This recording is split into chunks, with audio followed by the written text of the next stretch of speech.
All right, this is the Algebra 2 Trigonometry Test Review.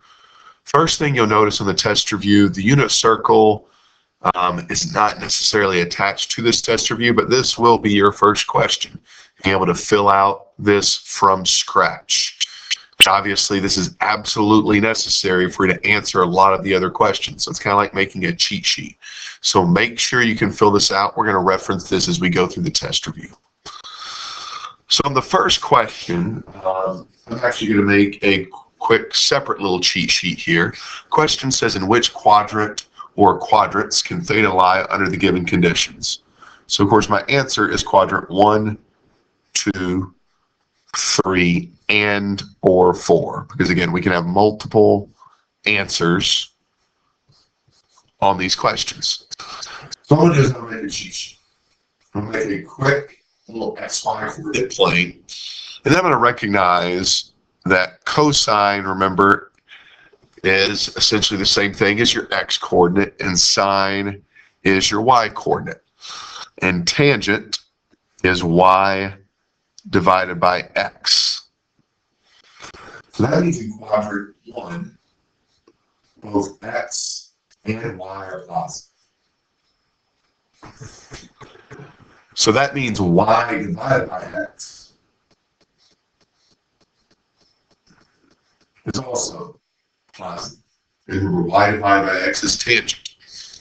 In quadrant number 2, x is negative, y is positive. So that means y divided by x, the positive divided by a negative, is going to be a negative. And we keep on going through quadrant 3, x and y are both negative. So that means when we divide a negative divided by a negative, you end up with a positive. And finally, quadrant 4, x is positive, y is negative. Anytime you have a negative divided by a positive, you end up with a negative. I'm going to circle these 3 values, because these in circled in blue represent tangents. So now I can answer these questions pretty quickly with this cheat sheet. Cosine and tangent have the same sign. So quadrant 1, cosine is positive, and so is tangent. So quadrant 1 is one of my answers. Quadrant 2, cosine is negative, tangent is negative. So quadrant 2, they both have the same sign. Quadrant 3, cosine is negative, tangent is positive. So those signs are different. Same thing here. Cosine is positive, tangent is negative. Those signs are different. They're not the same. So just quadrant 1 and quadrant 2. So now the rest of these we can go through pretty quickly. Now the next is sine and tangent have the same sign. So now we're looking for where y and y divided by x are the same. So that's quadrant 1. Y is positive, so is tangent, and it's also in quadrant number 4, because you'll notice the y coordinate and tangent are both negative.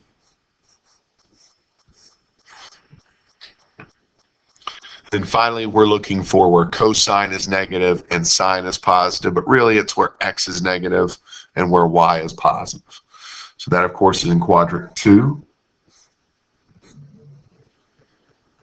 And that's it. That's the only quadrant where cosine is negative and sine is positive. The next section says, give the measure of the reference angle theta for each angle. Round to the nearest whole degree if necessary.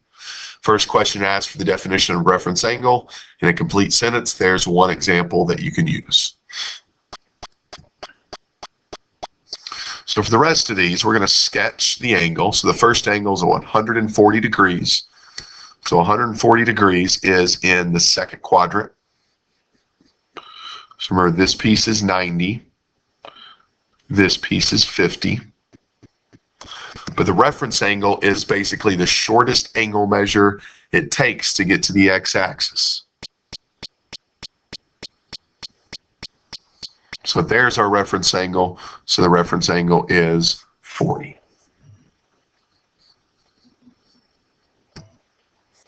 So next we have 205. 205 degrees is in the third quadrant.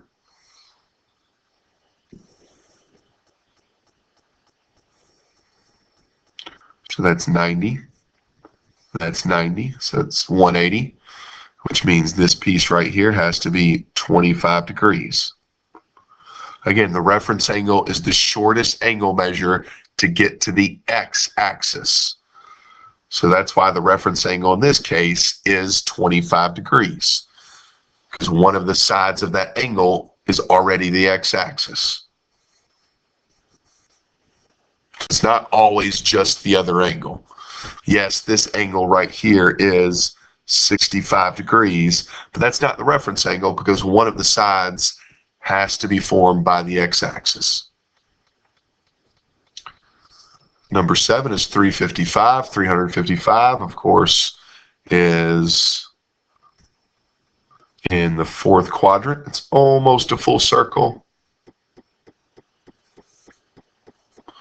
That's 355, so that's 90, 180, 270. 355 minus 270 is 85 degrees. Now ask yourself, is one of the sides of that 85-degree angle the x-axis? No. But the angle right next to it, adjacent to it, is. And this angle measured, obviously this is not drawn to scale, is roughly 5 degrees.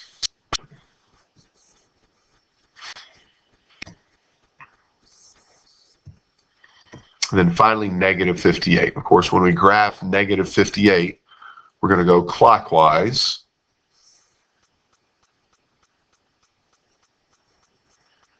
This one's tricky.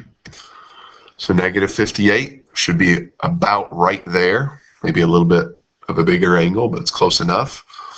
Now, is one of the sides of that angle the x-axis? And of course, the answer to that is yes.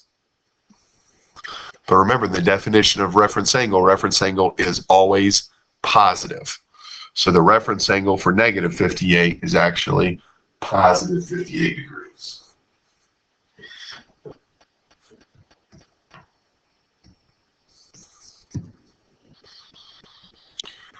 So the next angle we're graphing is 4 pi over 7, where there's two ways to do this. You could convert that to degrees, determine the reference angle, and then convert that back to radians. If you want to do it that way, feel free to do that, and then you can use this as an answer key.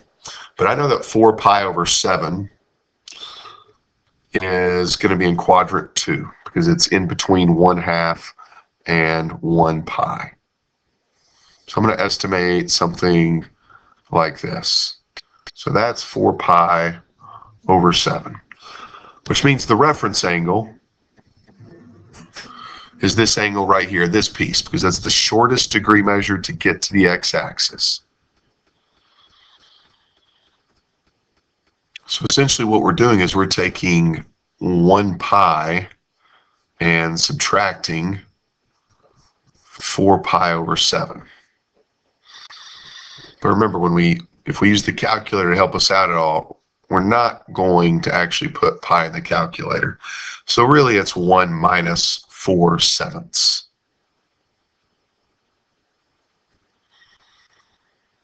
which is 3/7, or 3 pi over 7.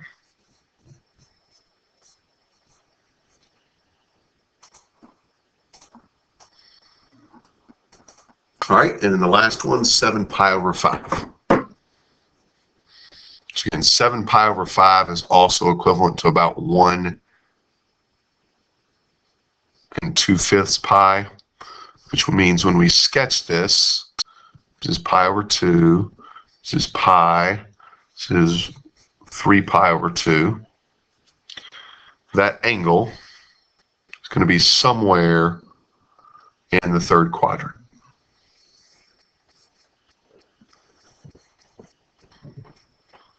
So I know my reference angle. I don't know what it is just yet, but I know that this is ultimately, this part in green, that's the reference angle. So we need to find this piece of 7 pi over 5.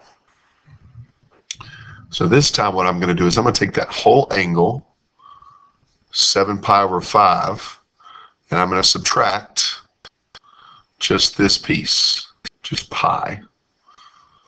And that will give me the leftover piece in green. Of course, 7 pi minus 1 pi should give you 2 pi over 5. And that should make sense because this, remember we said, was 1 2/5 pi. So the reference angle is 2 pi over 5. Again, make sure these answers are in radians. All right, so now in this section, most of this we can use the unit circle for if we have that filled out. This should work only if necessary. So if you don't have a unit circle, you would have to use special right triangles on every single one of these problems. So we're going to find sine, cosine, and tangent for each one of these. Remember, sine is y, cosine is x, and tangent is y over x. So the first one is 210 degrees. So let's go back to 210 degrees on our unit circle. Here's 210 degrees. Here's the x coordinate. Here's the y coordinate. So my cosine is going to be negative radical 3 over 2, and my sine value is going to be negative 1/2. So there's my cosine, there's my sine. To find tangent, we've got a little bit of work to do. So we need to divide y by x. That's going to be negative 1/2. We're going to divide by negative radical 3 over 2. Of course, when you divide a fraction by a fraction, you multiply by the reciprocal. So there's going to be negative 1/2 times negative 2 over radical 3.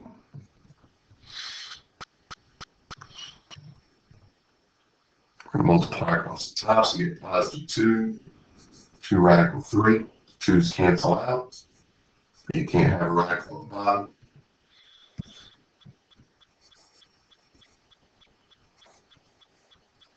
So radical 3 over 3.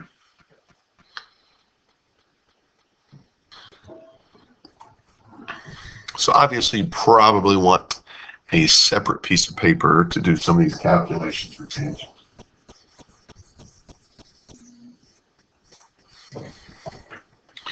So number 12 is 135 degrees. So it's going to be much quicker. 135 degrees right here on the unit circle. There's my cosine value. There's my sine value. And of course, since they're just the same number with a different sign, y divided by x is just going to be negative 1. So that means tangent's going to be negative 1 in this case. So those are the answers for 12. I'm going to skip ahead and do just a couple more of these. I'm going to do negative 45 degrees. So this one you got to use a little bit of critical thinking skills. Negative 45 degrees on the unit circle is going to be clockwise. So really negative 45 degrees is going to correspond to 315 degrees. The exact same answers. And again, we know x, we know y, so we know cosine, we know sine. So in fact, what I like to do sometimes when I'm doing these problems is to mark out negative 45 and replace it with 315 because they're going to have the same answers.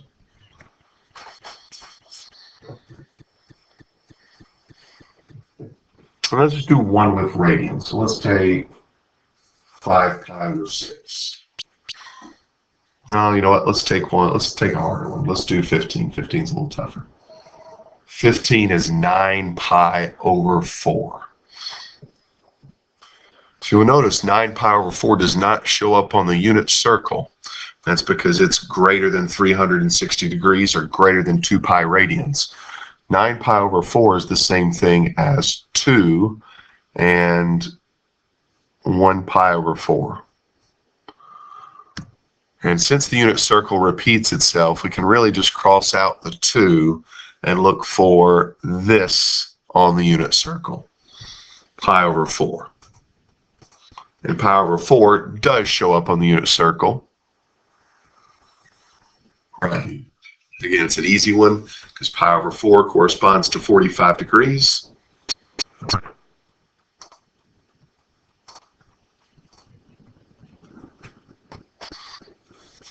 And there's our answer for 15.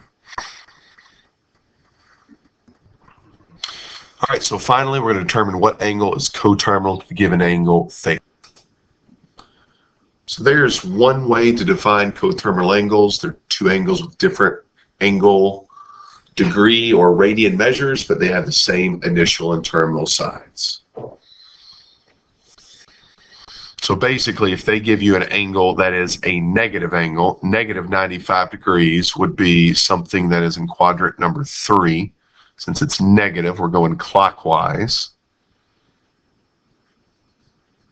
So coterminal to that angle is just going to be coming from the other direction.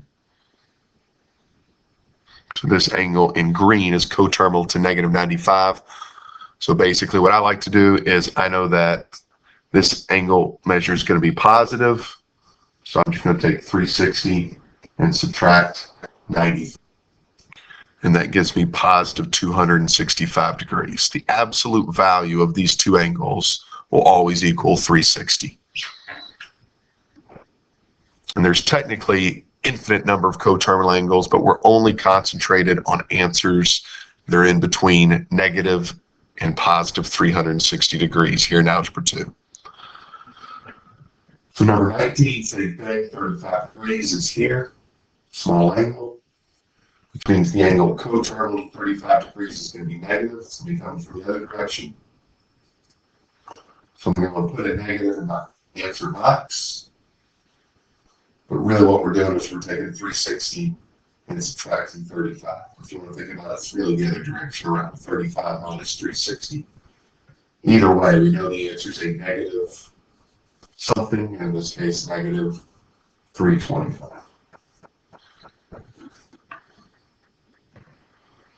Pi over 3 radians, equivalent to 60 degrees. So this is pi over 3. Which means the angle coterminal to it is coming from the other direction. So it's going to be a negative something. So really what we're doing here is we're taking 2 pi and subtracting pi over 3. Don't put pi in your calculator, but 2 minus 1/3 is 5/3. So negative 5/3 pi radians. And finally, don't be fooled by this last one. Pi radians would just be this angle here. It's positive. So it's just halfway there. So that means coterminal to pi radians. It's just going to be coming from the other direction. It's going to be negative pi.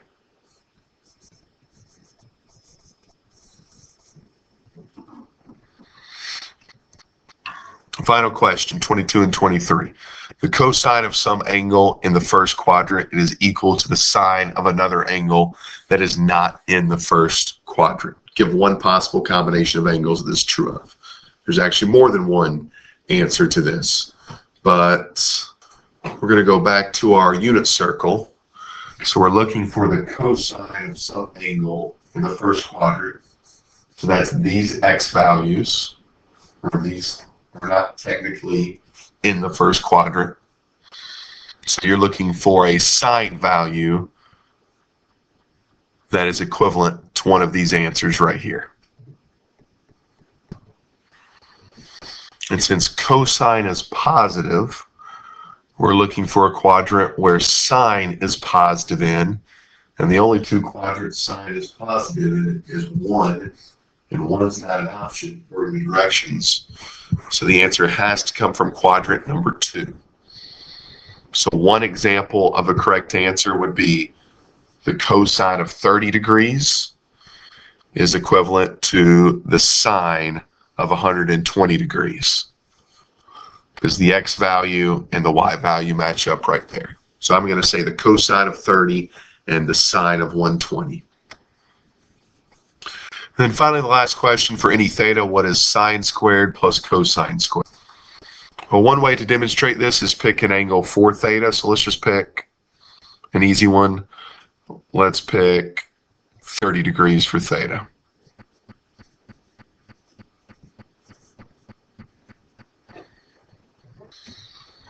So we know that the sine of 30 degrees is 1/2 from the unit circle, but we're squaring this. Cosine of 30 degrees is radical 3/2, and we're squaring this. And this is true no matter which angle you picked. You're going to get the same final answer. 1/2 squared is 1/4. If you square radical 3, you get 3/4, and 1/4 plus 3/4 is 1. Of course, this should make sense because really this is just x squared plus y squared. It's a Pythagorean theorem, and it's always going to equal c squared, which is the radius in the unit circle, and the radius of the unit circle is always 1.